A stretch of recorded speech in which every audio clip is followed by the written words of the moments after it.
সুপ্রিয় দর্শক, আপনারা দেখছেন এসপিএন বাংলা টিভি। দেখুন ও সাবস্ক্রাইব করুন এসপিএন বাংলা টিভি, দেশ ও মানুষের কথা। এবং এটা আমার অনেক বড় একটা স্বপ্ন ছিল। আমার এসএসসি পরীক্ষার সময় থেকে শুরু করে এরপর থেকে একটানা আমি বইটার পিছনে কাজ করেছি। এটা আমার দ্বিতীয় বই। প্রথমে একটি বই প্রকাশ হয়েছিল ঝিঙের ফুল থেকে। এই বইটা বের করার পর আমার আপনাদের অনেক ভালো লাগছে। Thank you. বাবা হিসেবে বা বাবা মা হিসেবে আমরা ওকে অনুপ্রেরণা দিয়েছি সবসময় এই বিষয়ে। প্রথম বই 2022 সালে এলিয়েন বন্ধু জেড এক্সপ্রেস ওয়াইটি, এই বইটা লেখার পরে কিন্তু পাঠক মহোদয়ের যেমন আগ্রহ হয়, ওর বন্ধুরা অনেকেই খুবই অনুপ্রাণিত হয়। আমরা বিশেষ করে তাকে উৎসাহ দেয়, তুমি তোমার লেখালেখি চালিয়ে যাও। এরপর ও যখন ফ্লোরিডা লেখা শুরু করে, একটা পর্যায়ে যাওয়ার পর আমি যখন দেখলাম ওর লেখার বিষয়বস্তু, আমি একটু অভিভূত হয়ে পড়ি। ওই ছোট্ট মনের অনুভূতির মধ্যে এত বাস্তব বিষয়কে টেনে আনা, আমি কিছু কিছু ক্ষেত্রে একটু হস্তচোখ খাই যে তুমি বাবা এত সিরিয়াস ইস্যু নিয়ে এত কাজ করছো। তবে একই সাথে খুব মুগ্ধ হয়েছে সে যে জীবন বোধ, জীবনের বিভিন্ন দিকগুলো নিয়ে যে এখনই ভাবছে, এই ভাবনাগুলো সমসাময়িক অন্যদের ভাবনাকেও আলোড়িত করতে পারে। এবং এখানে কিছু বিষয় আছে শিক্ষণীয়, কিছু বিষয় আছে ছোট মনের বিভিন্ন অনুভূতি। সব মিলে আমার কাছে মনে হয়েছে যে এটা ওর জন্য শুভ সূচনা। আপনারা দোয়া করবেন যাতে ও আরো ভালো লেখালেখি করে এগিয়ে যেতে পারে, এটাই আমার কথা।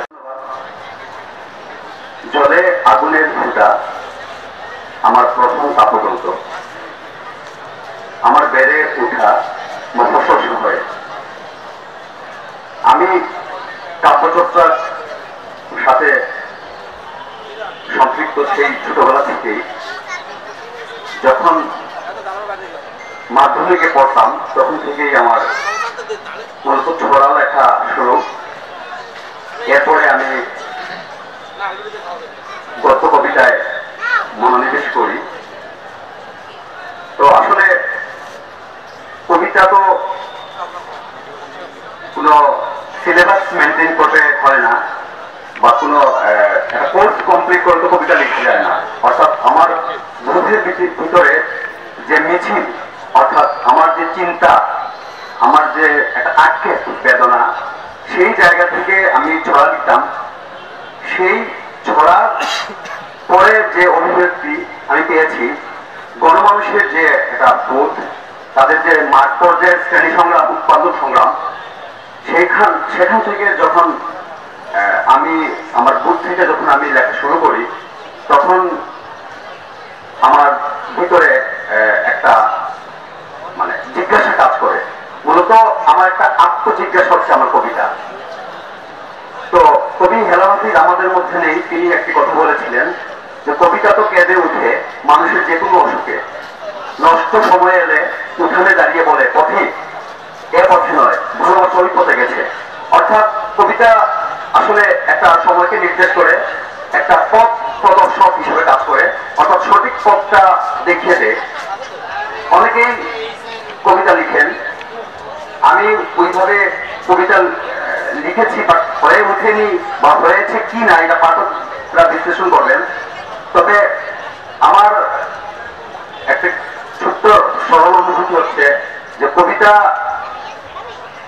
যখন আমি আমার বুঝের ভিতরে যে আমার চিন্তার একটা প্রকাশ ঘটে, যখন এটা আমি লিখে ফেলি, তখনই এটা কবিতা হয়ে যায়। হয়তো আমি একটা বিভক্ত পণ্ডিত বিশ্লেষণ আমি করতে পারবো না পণ্ডিতদের মতো করে।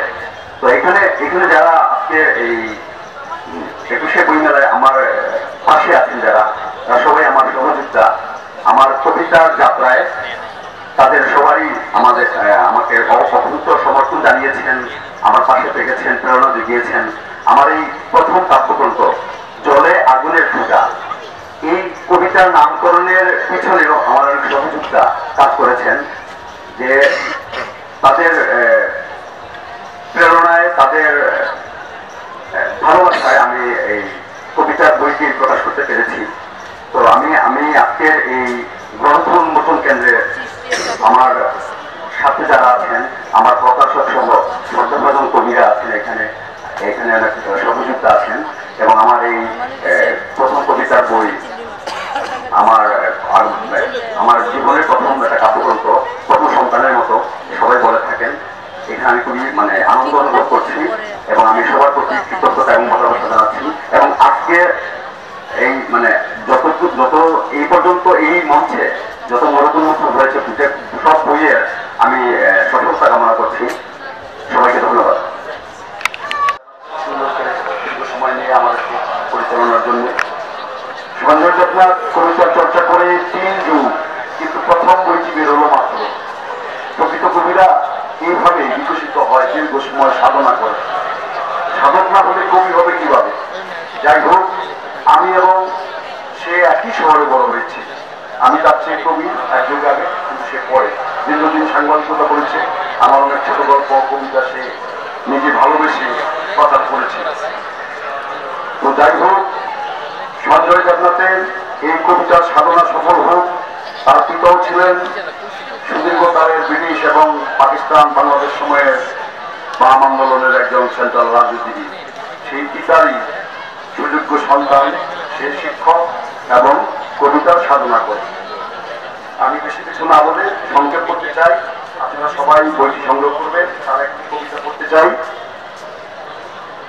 এই যে সাহিত্য সাধনা করে এটাকে ছাপা পর্যায়ে হয়ে আজকে আমাদের সামনে উপস্থিত করেছেন, এই কারণে ওনাকে অনেক ধন্যবাদ জানাচ্ছি এবং এটার মোড়ক উন্মোচন করছি। সকলকে অনেক অনেক অনেক ধন্যবাদ। একজন লেখক প্রয়োজন হচ্ছে উদ্দীপনা, লেখককে উৎসাহিত করা। সুপথে উৎসাহিত করলে আমাদের এই বাংলা সাহিত্যে কালজয়ী অনেক সাহিত্যিক তৈরি হয়েছে, ভবিষ্যতে যেন তৈরি হতে পারে। সেই জন্য আমাদেরকে যারা লেখক তাদেরকে উৎসাহিত করতে হবে, উদ্দীপ্ত করতে হবে। লেখকের জন্য অমূল্য, ক্রিয়েটিভ মানুষের জন্য অমূল্য সম্পদ। যাই হোক, আমি শুভকামনা করি এবং ওনাকে আমি আমার শ্রদ্ধা জানাই।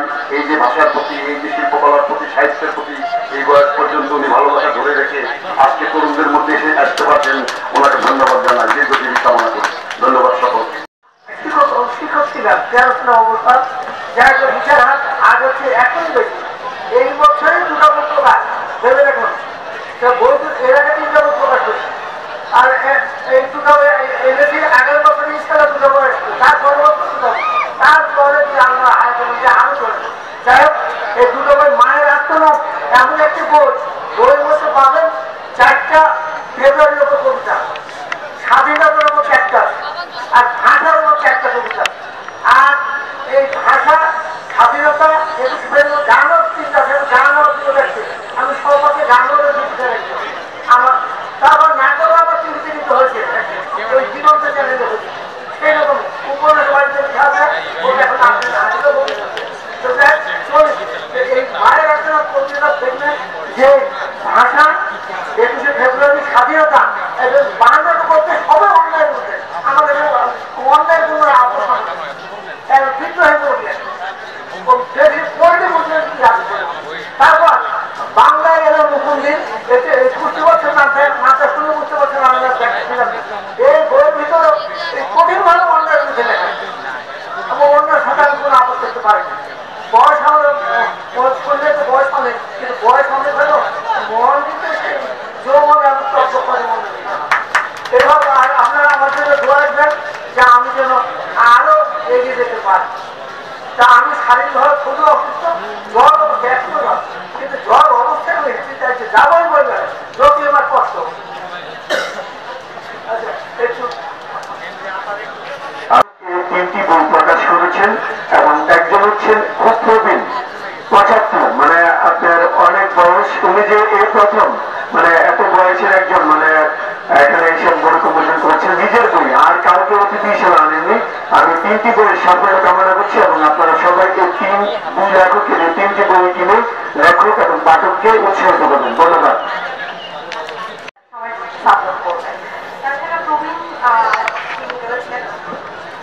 নজরুল ইসলাম সরকার আমার নানা বেঁচে থাকলে হয়তো এরকম বয়স হতো। আপনাকে অনেক সম্মান জানাই। এবং বইয়ের নামগুলো কিন্তু চমৎকার হয়েছে। মায়ের আর্তনাদ, বাংলায় এলো নতুন দিন। আমরা আসলে যারা বইমেলায় আসি, সাহিত্য প্রেমী, আমরা অনেক খাতে টাকা আসলে দেই। আমরা যদি বই কিনে তাদেরকে সম্মান করি, এটা অনেক দূর আমরা এগিয়ে নিয়ে যেতে পারবো। ধন্যবাদ।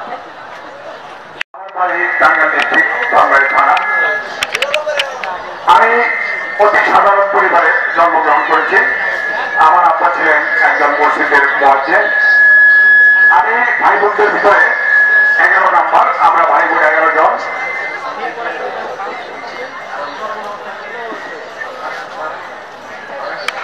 ভাই বোন 11 জন, 11 জনের সবচেয়ে ছোট আমি। তো আমি এখন হারেম গ্রুপে পড়াশোনা ম্যানেজার হিসেবে কাজ করি। এই এতিমের আত্মনাদ বইটি আমার প্রথম প্রকাশিত হয়েছে, প্রথম কাব্যগ্রন্থ। এই বইটিতে ফুটে উঠেছে মা বাবাহীন একটি শিশু কিভাবে লালিত পালিত হয়, চাচা চাচির সংসারে কত দুঃখ কষ্টের মধ্য দিয়ে লালিত পালিত হয়, সেই দৃষ্টিকোণ থেকে এই কবিতাটি লেখা। আর এই কবিতার শিরোনামে, বইটি শিরোনাম করা এতিমের আত্মনাদ। তো আপনারা আমার জন্য দোয়া করবেন। আমি সমসাময়িক লেখার চেষ্টা করি, বর্তমান প্রেক্ষাপটে নিয়ে আমি লেখার চেষ্টা করি। আমার আরো অনেক কবিতা আছে, আমার লেখা কবিতা আছে পথ শিশু, আমার লেখা কবিতা আছে জারজ, আমার লেখা কবিতা আছে মুসলিম। আমি বেশিরভাগ ইসলামিক কবিতা লিখতে পছন্দ করি। আপনারা আমার বইটি পড়লে অনেক কিছু জানতে পারবেন। আসসালামু আলাইকুম, আমি খুরশেদ আলম, এই বইটির লেখক। এতিমের আত্মনাদ। আমার এই বইটিতে ফুটিয়ে উঠেছে এতিমের কান্না। একজন শিশু মা বাবা যদি ছোটকালে মারা যায়, সে কিভাবে চাচা চাচির সংসারে মানুষ হয়, এটি নিয়ে আসলে লেখা। আপনারা চাইলে আমি 3-4টি লাইন আবৃত্তি করে শোনাতে পারি। এতিমের আত্মনাদ। শোনান। জন্মের আগেই হারিয়েছি বাবা, জন্মের পরে মাকে, লাথি উষ্টা খেয়ে কিশোর হয়েছি আমি চাচার চাচিমার হাতে। ইচ্ছে ছিল স্কুলে যাব, অর্জন করিব জ্ঞান, মানুষের মতো মানুষ হইব, রাখিব ধরার মান। চাচা চাইতেন লেখাপড়া করি, চাচি করিতেন মানা, কাজ না করিলেই খাবার বন্ধ, স্কুলে যাওয়াই মানা। দিনভর কত খাটুনি খাটায়, নেই কোনো অবসর, ওষুধেরও রাখে পাকা দালানে, আমার নেই কোনো ঘর। বারান্দাতে জায়গা হয়েছে জুটেনি কাঁথা বালিশ, কত যে ঝড়ের রাতে প্রভুর কাছে করেছি আমি নালিশ। পান থেকে চুন খসলেই কত মারধর আর বকুনি, দেখলো না কেউ কখনো এসে আমার চোখের পানি। আত্মহত্যা করা যাবে না, স্বয়ং বিধাতা করেছে মানা, কি করে বাঁচবো এই ধরাতে নেই তো আমার জানা। হাত দুটি তুলে খোদার কাছে ফরিয়াদ করি আমি, নাইবা হলাম এই পৃথিবীর মানুষের কাছে দামি। হে মহান সৃষ্টিকর্তা, শোনো তুমি আমার এই আর্তনাদ, এতিম নবীর সাথে আমার দিও গো জান্নাত, এতিম নবীর সাথে আমার দিও গো জান্নাত। এই ছিল আমার এতিমের আর্তনাদ। এই কাব্যগ্রন্থতে আরো অনেক হৃদয় বিদারক কবিতা আছে। কোন স্টলে পাওয়া যাবে? এটি পাওয়া যাবে নব সাহিত্য স্টলে, নব সাহিত্য স্টল নাম্বার 743-44। আগামীতে কি পাঠক আপনার কাছে কোনো আশা করতে পারে? হ্যাঁ, আগামীতে আমি আমার 3টি কাব্যগ্রন্থ প্রকাশ হবে। একটি হচ্ছে পথ শিশু, আরেকটি জারজ, আরেকটি এতিম জহি। একটি হলো গল্পের বই, আর দুটি হলো কাব্যগ্রন্থ। অনেক ধন্যবাদ আপনাকে।